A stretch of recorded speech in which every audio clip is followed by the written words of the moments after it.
Hello, class. Sorry that we have to kind of meet this way, but this is the alternative to the in-class version.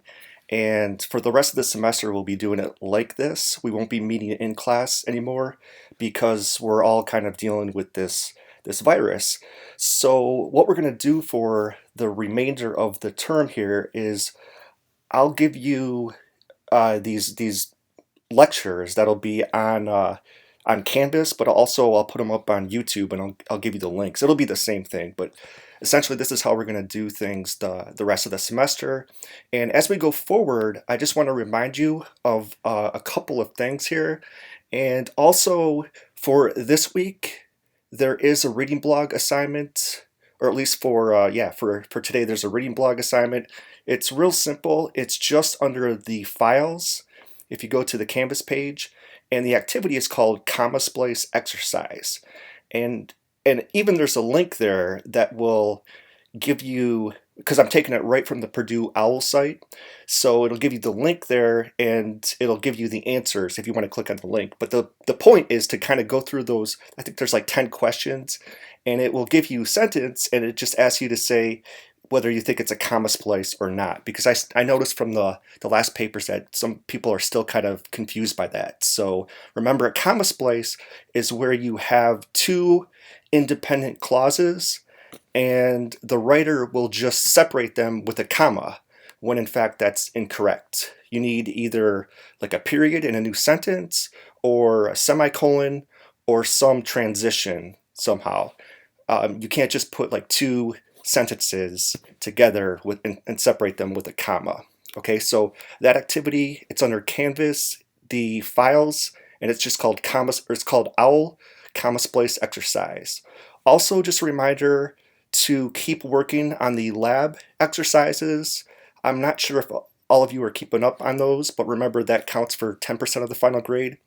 And then also the instructions for the final project are up now. Essentially, it's just an annotated bibliography. So the instructions are available. I'll go over them briefly in the next slide, but basically what you're doing is you're going to find sources from our library, and you're going to find 5 of them, and you just have to explain and summarize what the source says, what each source says, and for each one explain how you would use them. Okay, so I'll go over that for in the next slide here.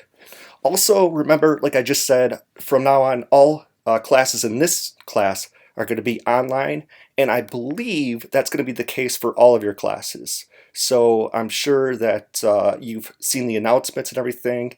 So basically, all of the classes that you have, and I assume that you have other classes as well, they're all going to be virtual or remote. Okay, so once again, the final project there, find 5 sources. The sources have to be scholarly. So what that means is that you can't use Google, you can't use Wikipedia, you have to find them from our library. And obviously the library's database is available to you, so go through, find 5 sources, and explain in the first paragraph how you would summarize each source, and then also one paragraph how you would explain the significance of the source for your hypothetical paper. What I mean by that is that you're not going to actually write a research paper for this. The goal of this assignment is to get you familiar with research so that if you were to write a paper on your topic, you would be in good shape to do so. Okay, so in a sense that this last assignment is not really so much about the writing, although that's important, spelling, grammar, etc., but it's actually more about the sources themselves and how good the sources are, how credible they are. Okay, so just the next couple of classes, or at least for today, I just want to kind of give you some ideas. Remember that the topic is yours to choose. The only parameters, I guess, or the only main thing to keep in mind is that it has to do something with media and society. So media, that's a broad term. I mean, it could be music, it could be film, it could be television, it could be video games, and if you even want to get more specific, you could concentrate on, for instance, an individual music artist or something like that, or an individual film or something like that. Okay, but over the next, we'll say probably hour or so, I just want to introduce you to some broad concepts to consider. Okay, so there are basically four main theories that we kind of started to talk about last time a little bit in class. And these are what we call determinisms. And that says technical communication, but really that can mean any type of communication there. So the first one is just media determinism. Okay, so the basic theory with this states that media has a strong effect on society. In a way, it kind of shapes culture, it shapes society. So people from this perspective might argue that, hey, our media is really violent. There's tons of violence on television, music lyrics these days promote violence, and from this perspective, violence in the media causes violence in society. Or, for instance, it might provoke or cause stereotypes in our society. It might promote stereotypes and not just violence, but also maybe like stereotypes and things like that. So, not to get too far into this, because this is just kind of an introduction, but I will just say that for a large part of the 20th century, one of the dominant forms of criticism from media scholars was something called new criticism, and essentially formalism, if you want to think of it that way. So these critics would take a look at some form of media. And at first it started out as poetry, but it also evolved into, television, movies, music, things like that. And these critics would just look at the form of something. So they would look at a poem and they would just look at the form of it, how well it rhymed, or did it have a certain structure to it. And that's how you evaluated whether it was good or bad. But in I would say the 50s, 60s, 70s, you had people that called themselves the new historicists. And they would actually say, they would take kind of a revisionist look at history. And for example, the movie Birth of a Nation is considered to be one of the most important movies of all time in film history, because it was the first real movie that had a huge cast, where the director used, his name was D.W. Griffith, where he used editing techniques to tell the story. It was the first movie that was really long, just in terms of duration and how long it was. It was the first movie to have, editing in certain ways that accentuated the character motivations and so forth. So from a formalist standpoint, it was considered to be a great movie. But then you had people like the new historicists who would say, wait a minute, you can't just look at the form of a movie, because it turns out that that movie was also very racist, right? So these critics, these new historicists would say that, wait a minute, you can't just look at the form, you have to look at what the movie says. And if it's promoting racism, then you have to take that in consideration. So you can't just call anything out there a masterpiece. And the same thing would apply also to music, to poetry, to novels, and so forth. And also in the 1960s, you had this wave of new feminism. And one of the landmark books was written by a woman named Betty Friedan, and she wrote a book called The Feminine Mystique. And you had other feminists. One of them is still alive. Her name's Gloria Steinem, and she actually went undercover as a Playboy playmate to just examine the culture and how women were treated. And the same way that new historicists would look at art in general, and they would say that, hey, you can't just look at how good a poem is or how good a novel is. You have to take into account, for example, how it treats blacks or how it treats women and so forth. So these would be considered media determinists, where they say that our media has a strong effect on our culture. But the thing is too, that even though our media sometimes gets criticized for the things that it does, but also how about some of the positive effects that it does. I mean, that could be a whole other paper that you might want to consider, a whole other argument that you might want to consider as you're thinking about the topic for the final project is, wait a minute, media can have a positive effect on change. I mean, for example, there might be a television show or a movie out there, or even a song out there that promotes positive change, and think about that. Okay, so let me just show you though an example of how powerful media can be from the video game industry with South Korea. As you're going to see in this video clip I'm going to show you, and actually before I get to that though, I can also say too, in Bhutan was the last country in the world to get cable television. And when they finally did get cable television, what they found is that children, a lot of times, cable television was a new thing. They were imitating some of the behaviors, some of the negative behaviors that they were seeing on cable television. So it just goes to show that media can have a strong effect. But I'm going to show you this clip about video games in South Korea and how powerful video games can be in terms of influencing the youth. Okay, so let me show you this.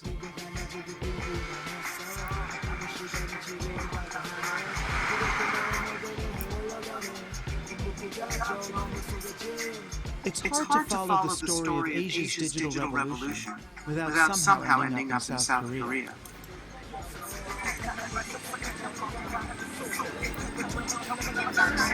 South Korea's digital culture isn't characterized by the home computer so much as its legendary internet cafes, known as PC bombs, which dot the streets of every major city here. There are thousands of them in Seoul alone, offering cheap, 24/7, high-speed internet access to the tens of thousands of kids who want to play video games all day, or even all night. Do you ever stay overnight, all night?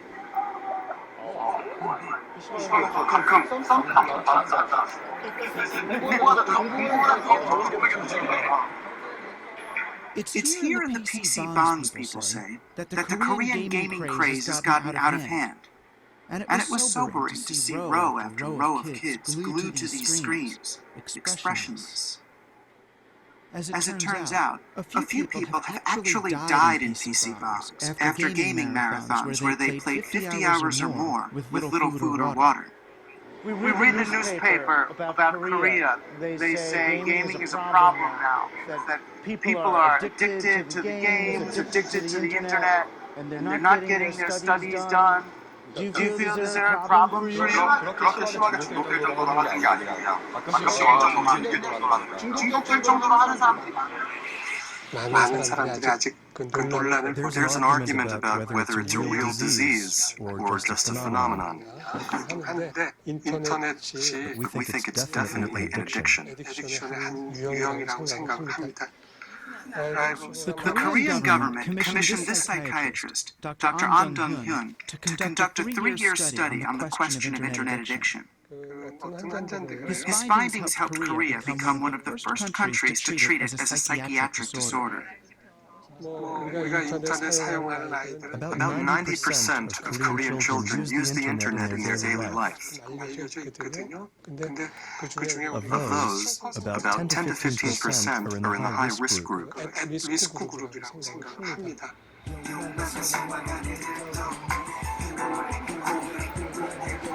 What's now a public health crisis began with the best of intentions. 10 years ago, this country emerged from economic crisis by refashioning its culture and commerce around digital technology. Its embrace of the online world was broad and deep. And it's not altogether surprising that South Korea has become one of the first countries to confront the fallout of the digital revolution.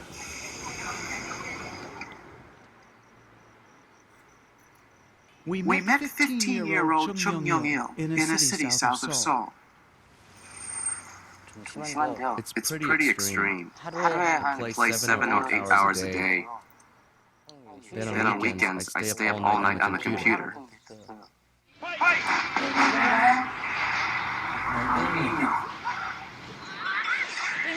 when Young-il starts a game, he doesn't know when to stop, and he just plays for hours. Over the last year, Young-il has dropped from the top half of his class to the bottom. His mother thinks it's because of the computer. I'm not sure, but I think he mostly uses the computer to play some type of fighting game. I wish those games didn't exist.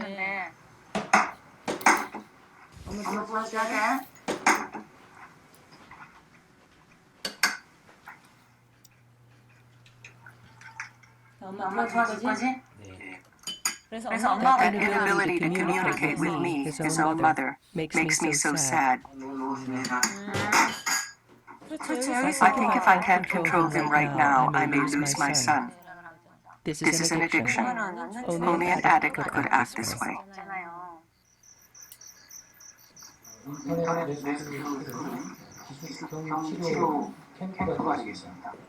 In an effort to help kids like Young-il, the Korean government has opened free internet rescue camps throughout the country.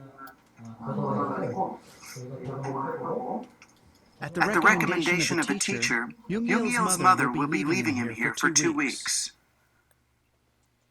여러분 여기 들어온 이유가 인터넷을 사용 시간을 줄이고 싶다. 이래서 왔습니다. The day starts with a group counseling session. 나는 인터넷 사용으로 인해서 건강이 나빠지고 생활이 불규칙해졌다. 거기가 오인 사람. 오 정보야? 정보야 거기가? Most of the kids here say they've had to seek medical treatment for conditions that resulted from overusing the computer, 눈 때문에? like eye strain and ear complications. 귀 때문에?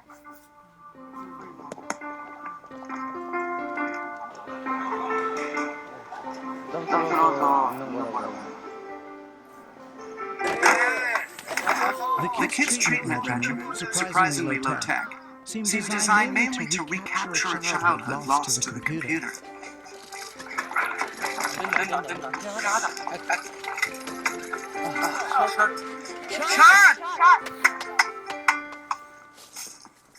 When you go home, will you start using computer again? Or will it be different? Honestly, I don't expect a lot. Not using the computer for 10 days was hard. I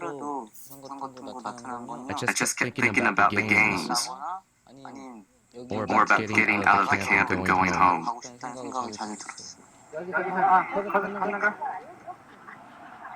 My heart went out to these kids, casualties of the digital revolution. For better and for worse, these people are connected and connecting through the technologies that I championed 20 years ago, when I first started writing and speaking about a future I called Siberia. Okay, so that kind of gives you an idea of a video game example. And I mean, I remember several years ago when you had so many people that were addicted to World of Warcraft, for instance. But also, I think for either the next class or the class after, we'll get into censorship, and that can give you, and I can give you some other ideas for topics to write about. But one of the things that we'll talk about are, some of the more controversial games in recent years. Particularly Grand Theft Auto, but there are even ones that had maybe a more profound effect on our youth. And this is something that I played last time in class, but for those of you that weren't there, I guess it's worth seeing again. It's a little bit dated, but let's look for the next couple of slides about how our entertainment media can affect maybe gender, about how our perceptions about gender and what kind of effect it might have on women. So let me just show you this real quick. I've been asked by some people, including colleagues, why would a philosophy professor, especially a man, make a film about misogyny in media and culture? Ain't got a dime in my pocket. There's no way to call home. If you think about it, I guess in some ways, this tells us just how far we still have to go. I think it's a terrible mistake, a sad mistake to see sexualized images of young women as some kind of liberation or empowerment. And yet that seems to be the message coming from many media sources. And let me just pause that real quick. Gene Kilborn, who you just saw there, would be a great source that you could cite if you wanted to talk about this topic. She focuses specifically on advertising, which we'll maybe get into as well later on, but I just wanted to kind of tell you about her real quick, if you wanted to cite her as a source, if you wanted to talk about this topic. Women are told that their empowerment comes through their appearance and the use of sex, and that those women who do not measure up will be subject to scrutiny and ridicule. President of the American House and the ultimate role model for every college girl who sees the earth. Well, there is a point to be made here. Girls look up to role models just as guys do. And so we should ask, who are the role models young women look up to in our society?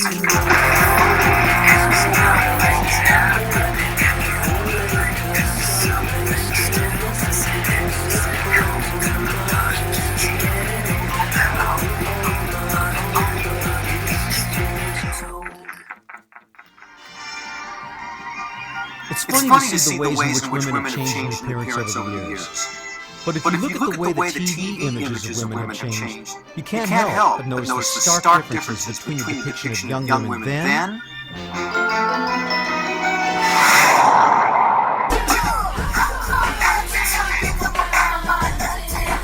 Yeah, she may look all nice and innocent, but I'm not buying it. As long as those two stay in my life, we'll be okay.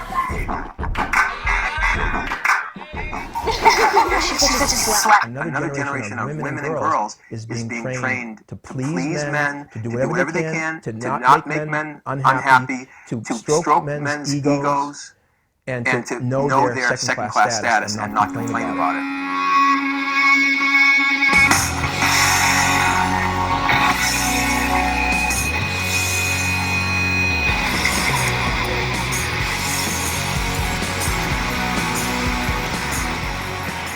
Girls today are raised around images of idealized beauty, where airbrushed perfection inform girls of the standards of beauty in our society. And it is also no accident that the words sexy and hot appear on almost every cover of a teen magazine aimed at girls, and where makeover tips are found throughout.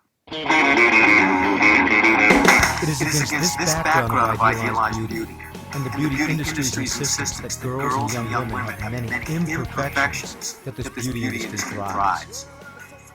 The billions of dollars spent by teens and young women on beauty supplies and services create a market where the industry has a vested interest in seeing to it that women feel bad about the way they currently look.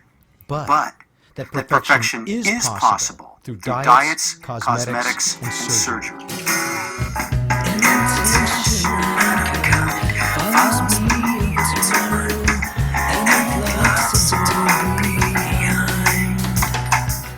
The cosmetics industry is flourishing, and that's putting it mildly. According to the U.S. Census Bureau, over 10,000 stores are now in business only to sell beauty supplies, collectively employing over 100,000 people in the United States.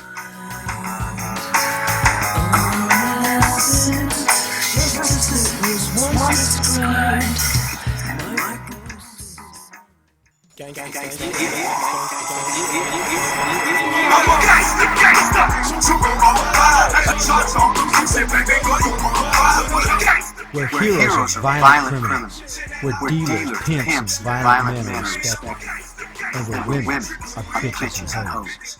So when Eminem writes lyrics about, put anthrax on your Tampax and slap you till you can't stand, and talks about kicking bitches in the stomach and this pregnant bitch, and all this just like rolling off his tongue. He's the cultural context in which he's producing these lyrics and presenting them and performing them is a culture in which the level of men's violence against women is just pandemic.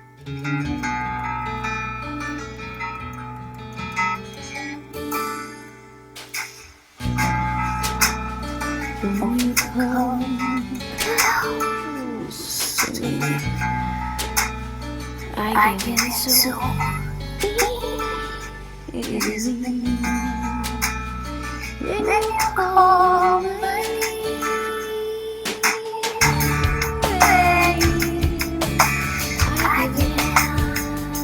So you get the idea there. Let me hold on 1 second here. Now, whoops, let me go back for a second here. you get the idea there that they're saying that the media, whether we're talking about advertising, music lyrics, television, etc., has a strong negative effect on women.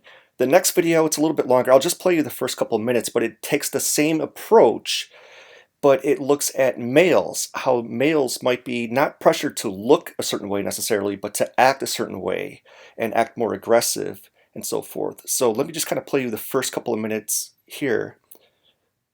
And by the way, if you're interested in these videos, these are from the Media Education Foundation, which they might have at our library, but I'm not certain about that. But let me show you this. Never show weakness. Only pain matters for pain you inflict. It's the roughest and toughest show on TV. The American Gladiator. You got a lot of tough people. When you get down there, it's bad man down there. Police say boys aged 13 and 11 were arrested near the school carrying guns and wearing camouflage. 2 and 3 million American women are battered in their homes every year. More than 4,000.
So you kind of get the idea there. Now, those two videos, they take a look obviously at gender, but you could also make the same type of case, the same type of argument if you wanted to focus on race, because that's another major thing that the media is often accused of promoting badly.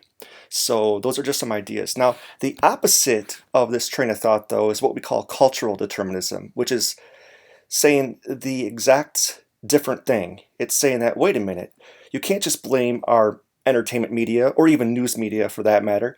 You can't just blame them for all the bad things in our society. The fact is that our culture already is very violent and sexual and racist and so forth. The media just simply reflects that. Okay, so this just states that culture shapes media and directly affects media. So in a literal sense of cultural determinism, you can just take a look at Disney, right? And some of the theme park rides where you have Pirates of the Caribbean, the Haunted House, or the Haunted Mansion, I'm sorry, Jungle Cruise, etc., where those are literally theme park rides, like something in culture that got turned into media products, movies. So that's kind of a literal example of cultural determinism, where culture shapes the media and has an active effect on media, in this case, big Hollywood movies. Also, now I won't get into too much detail about this, but those of you that might be going into journalism, you might hear of a guy, actually we'll talk about him a little bit later too, in a different presentation, not this one, but a guy named William Randolph Hearst. He was a media mogul. He would be like the Ted Turner of his day, or the Rupert Murdoch of his day, where, I mean, he controlled a lot of newspapers, a lot of different media, and so forth. And there's a famous story where he was, okay, I'll try to make this as brief as possible, but he was having a birthday for a Hollywood producer named Thomas Ince, right? And it's just so happened that Charlie Chaplin was there, and this took place on one of his yachts. And Charlie Chaplin was there, and he was having an affair with William Randolph Hearst's mistress. And William Randolph Hearst shot Thomas Ince by mistake because he was mad at Chaplin, but he shot Thomas Ince by mistake. And guess what happened, though? The Hearst, because he had so much power in our society, because he owned all these newspapers and so forth, he had his newspapers cover the story up. Now, this was a story that Orson Welles, the famous Hollywood director, wanted to include in his movie Citizen Kane, but RKO, the studio, even though they gave him pretty much control of everything else, but they wouldn't let him put that in there because they were afraid of lawsuits. But anyways, though, that's an example, though, of how that story, something that happened in culture, almost became something that happened in media. It almost became a part of Citizen Kane. Also, from a literal standpoint, you could take a look, not to get too much into detail about this, but if you've ever seen The Godfather, the opening of The Godfather starts off with the Godfather himself, Don Corleone. He is taking all of these, not bribes, but he has to do all these favors because in Sicilian culture, a father cannot refuse any favor on his daughter's wedding day. So the opening scene comes up and all these people are asking for favors. And then this washed up singer, his name is, in the movie, his name is Johnny Fontaine, comes up and he asks him to do a favor for him.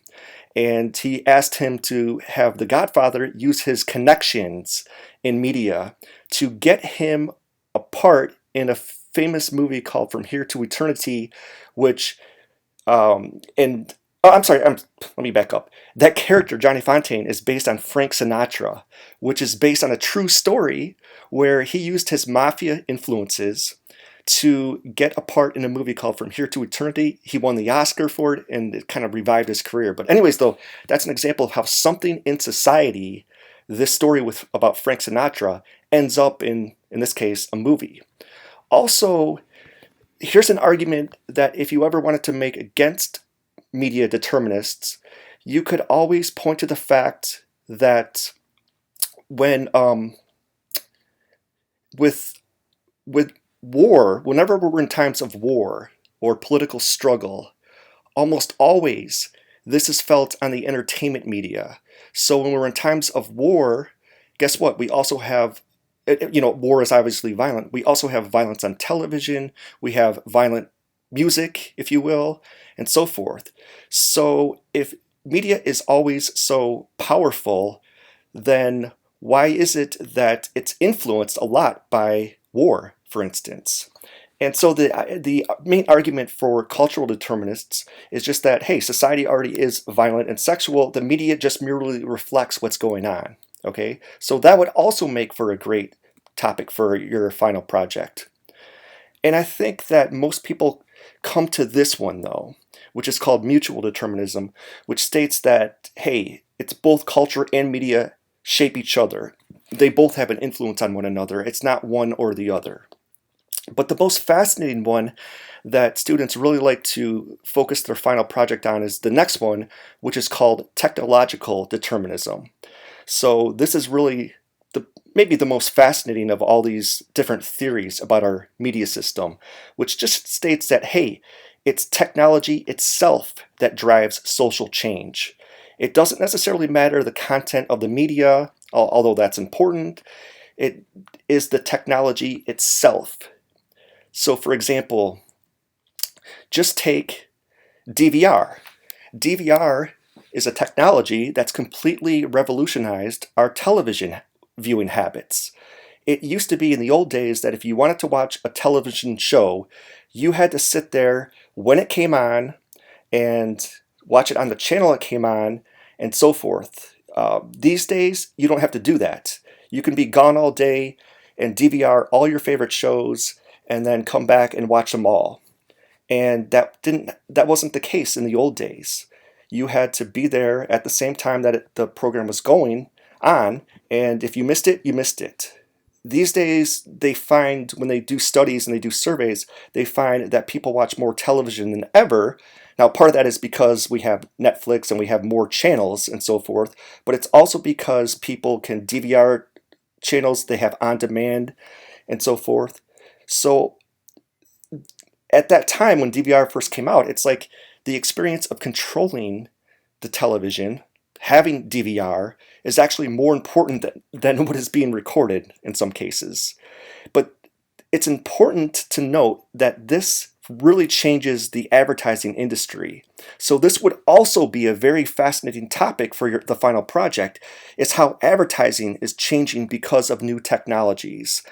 Because advertisers know that they can't reach people anymore with the 30 or 60-second spot. Because people have DVR, they're just going to record the show and just fast forward right through them. So advertisers have to be unique, and the advertising industry is always very creative. They have been historically. So they have to understand that, hey, if you can't interrupt the program anymore with commercials, you have to become part of the program itself. So that's why you're seeing such an increase in product placement these days. And when we think of product placement, we're not just talking about movies or television, but also music videos. There are several examples where, like for Beyonce, for example, and Lady Gaga, they did a song together. I forget which one it was. I think it was just called Telephone. And in it, there was some company that paid them to have all of their products featured, and so forth. So advertisers realize that they have to come up with new inventive ways to reach audiences. So just think about cell phones, though, how much those have changed our culture. And we see this in a literal sense that, with texting as well, in a literal sense, how damaging these things can be, because when people drive cars and they're on their phone, or especially when they're texting, people are a lot more likely to get in accidents. But even besides that, though, just think about how much cell phones have changed our lives. And I mentioned this before, but how cell phones have kind of, in a way, damaged our memories, because when you think about it, in the old days, you used to have to memorize people's phone numbers that you knew. Nowadays, you just pick up your phone and you can find the person's name and then hit the button, and that will call them. But even though you probably don't know their number, or you might not know their number. And just think about how much texting has changed our society.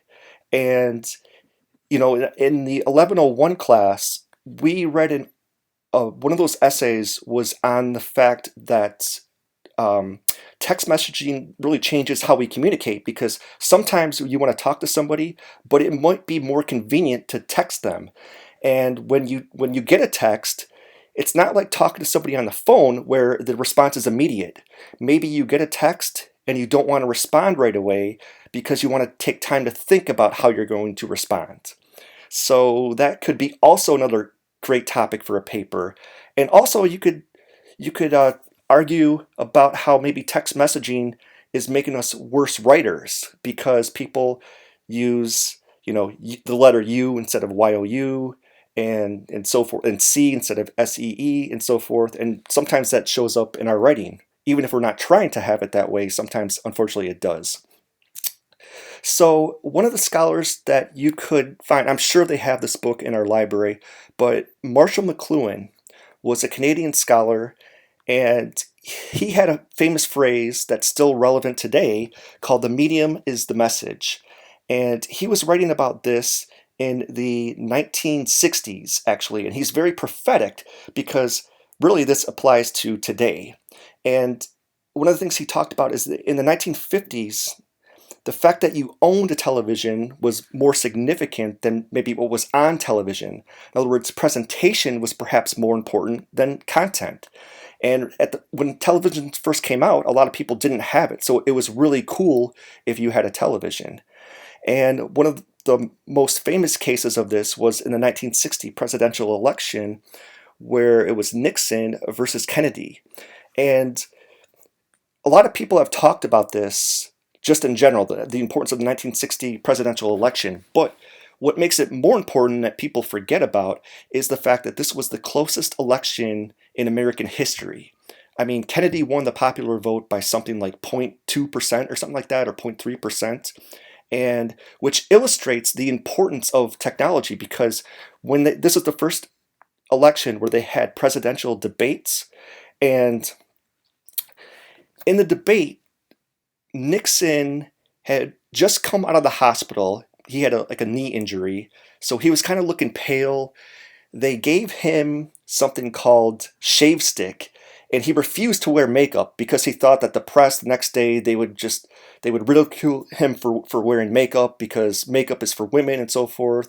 And so he used something called shave stick, and it didn't look really good at all. But Kennedy was very tan. He had been campaigning out in California, and he did wear makeup, and he understood the importance of television. And it turns out that when people who listened to the debate on radio, the majority of them thought that Nixon had won the debate. But the people that had watched the debate on television thought overwhelmingly that Kennedy had won the debate. In fact, there was a professor several years ago, I want to say he taught at University of Wisconsin, but I'm not sure about that. But anyways, though, he did a kind of a test with his students where he would show one group the actual televised debates, and he would have the other group listen to just the audio of it. And sure enough, he came up with the same results. The people that had seen it thought that Kennedy had won, and the people that had heard it thought that Nixon had won. So that illustrates the importance of the medium here. The medium is the message. Also, let me kind of skip past this. But another scholar, too, who was kind of a disciple, if you will, of Marshall McLuhan, is named Neil Postman. And you could see he passed away in 2003, but he had this concept here that is still relevant today. And the concept is called technopoly, where he says that technology is deified in our culture and is beginning to control all aspects of our lives. And deified just means to make godlike. So a famous quote from him is that, hey, it's made our lives easier, cleaner, longer, but at the same time has undermined some mental processes and social relations, creating a culture without a moral foundation. Now, it's important to note, if you do some research on Neil Postman, a lot of people out there think that he was anti-technology. That's not the case at all, really. He was very much in favor of technology. He just said that we have to be smart in terms of how we use it. So if he were alive today, he would say, hey, listen, when you get into a car, put your phone away because it's a hazard to everybody else that's on the road. If you're on the phone, or if you're especially if you're texting and so forth. In fact, I believe just a few months ago, the state of Florida made it illegal. I mean, it was already pretty much something that you shouldn't have done anyways, but I think they officially made it illegal now to be texting when you are driving, which they should have done before. But anyways, though, Neil Postman, by the way, if you're interested, there's a woman that teaches at Rollins, and her name is Susan Bach, I think. And anyways, she was a student of Neil Postman's, and she has a video that you can probably find on YouTube if it still exists. But anyways, she talks about being a student of his and how much she enjoyed it and everything. So, okay, so like I said, literally, there used to be an argument that cell phones can cause cancer. Well, I'm not so sure about that anymore, but definitely people are more likely to get in car accidents when they're on their phone, and especially when texting and so forth. But the irony about technology too is that even though we have the capability now, like Marshall McLuhan's Global Village, to reach anybody in the world, because the world is it's like a globe now. The medium is the message, and in fact, I'm sorry, I apologize. It's not. I don't think I had it on this slide or in this presentation. I did have it in this presentation, but I must be in my other one. But anyways, though, McLuhan had this idea of a global village, where at first he was talking about the television and the telephone, and that was in the 1950s, but you could easily see how that could be here in 2020, about how we do have the ability to reach people from anywhere in the world, almost any time. I mean, just look at Skype, for instance. It used to be that if you wanted to talk to somebody back in the old days, you used to have long distance, right? And then even with cell phones, I mean, you can do that now, but even talking with people from different countries which would cost a fortune for even if you have a cell phone. Now with Skype, you can reach them instantly, no cost, and so forth. So the irony, though, is that even though we have this, I'm skipping past this, but the irony is that even though we have the capability to reach anybody in the world all the time, we do have kind of a global village. Psychologists have done studies, and they find that we are actually more antisocial than ever before, which is kind of odd when you think about it. It doesn't really make sense, but it's true. I mean, just go to a restaurant and you see people sitting across from each other and they're not even interacting with each other or talking with each other. They're on their cell phones, which kind of defeats the purpose of going to a restaurant or a social place to begin with, right? And also, I won't get too much into this, but there is this whole concern with privacy. You know, the fact that that people can find out your political contributions, they can find out where you live, they can find out other things as well, your real estate records and so forth. And one of the concerns also with technology here, if you see the first bullet point, is about RFID. There is a kind of a concern that you have stores out there that are relying more on automation, right? More of the self-checkout. And one of the things that they're talking about with RFID is that at some point it might come to the point where you could go to a store, you could go to Walmart, you could go to Publix, and you can load up your shopping cart, and all you would have to do is walk past a scanner. And if you have your cell phone on you, and it could read the RFID chip in your cell phone as well as all of the items that need to be scanned, and you can just walk out of the store. So there's a kind of a concern that this might cause an increase in unemployment, which, again, this would also be a good topic that you could talk about for your final paper. And remember, with this final paper, or final project, I should say, there is no wrong or right answer necessarily, because there are arguments on either side of all of these things. So it's not really so much about what your opinion is or what your argument is, it's how well you can support your argument, or the sources that you find, how credible are they, and are they consistent, and so forth. And also, how much information is too much. We see this with our tabloids. I mean, sometimes it's like, sometimes I just don't want to read all of these things, right? And especially right now, what's going on with the whole coronavirus, it's almost like, I just want to escape. I just want to watch a television show or just want to go on the internet. But guess what? All of these things kind of go through your mind, and it's like all you hear about now is the coronavirus. And sometimes we get to this point where it's like, how much information is too much?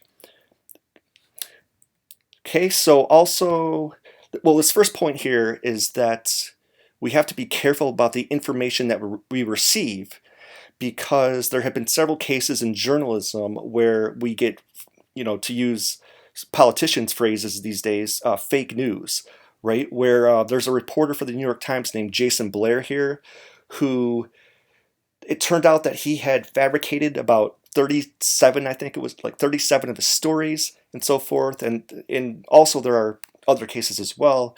And the emphasis on celebrities, sometimes some information is just too much. One thing I will say here, and we'll kind of wrap up here in a few minutes, and we probably won't finish this presentation today, but we'll finish it on for the next class this week. But one of the things here I wanted to say about this third bullet point here about privacy concerns, if you have ever seen a movie in the 1990s with Brad Pitt named Seven, it's a great movie. It's one of the best movies of the 90s, but it's about a serial killer, and it turns out that the cops, the way that they catch the guy, is that they find his library record, or they get the FBI to locate and track down his library records. Now, which was illegal. So it kind of is, and I think that at the time it was illegal. I think that nowadays, after 9/11, I think it might be more. I think the feds have more freedom to look at your information. But the point is, though, is that sometimes privacy, like, we don't want our privacy violated, but at the same time, when you think about, hey, maybe you do want to catch these guys that are reading, Helter Skelter and all these books and so forth. So it's like, we want the authorities to protect us, but at the same time, we want our privacy, and it kind of, those two ideals kind of clash at some point, right? Also, data mining. There is a company in Arkansas called Axiom, and it's been called the most powerful company that nobody's ever heard of, because what they do is every time that you make a credit card purchase, make any purchase, whether it's online or in the store, that information gets fed into these massive, huge computers.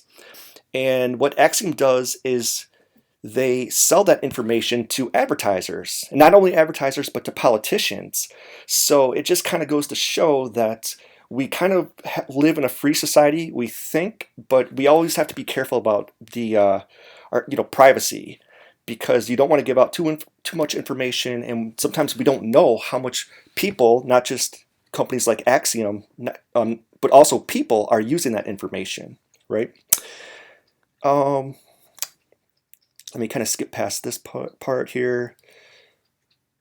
So I mentioned that because technology is so prevalent in our society, advertisers do have to be creative, and we do have an increase in product placement.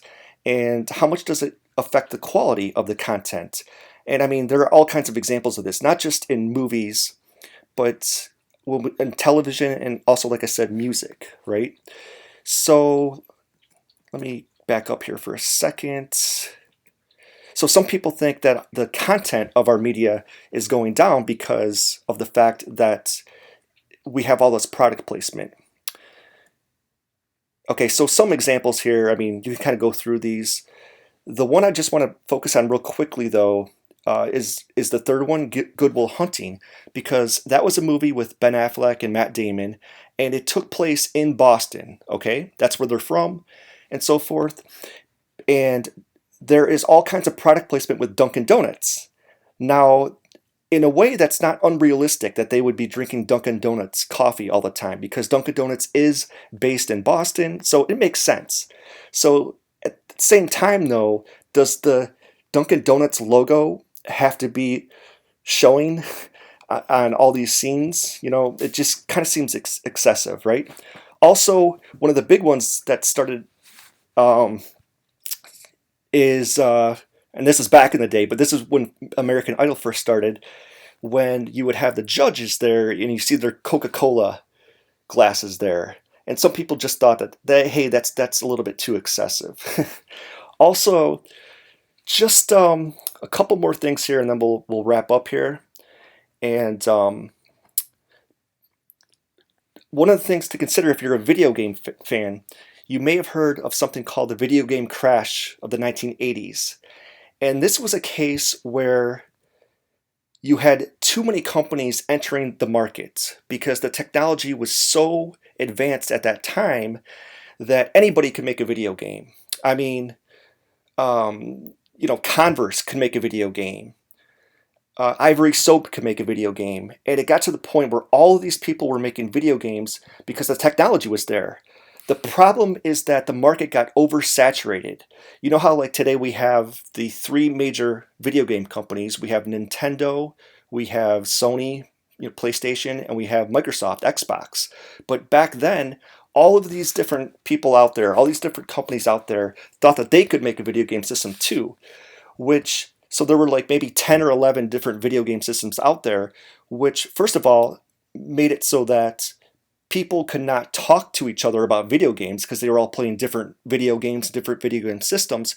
But also, you had all these games that were just rushed into development, and they became just terrible. I mean, the two most famous ones are E.T. and Pac-Man.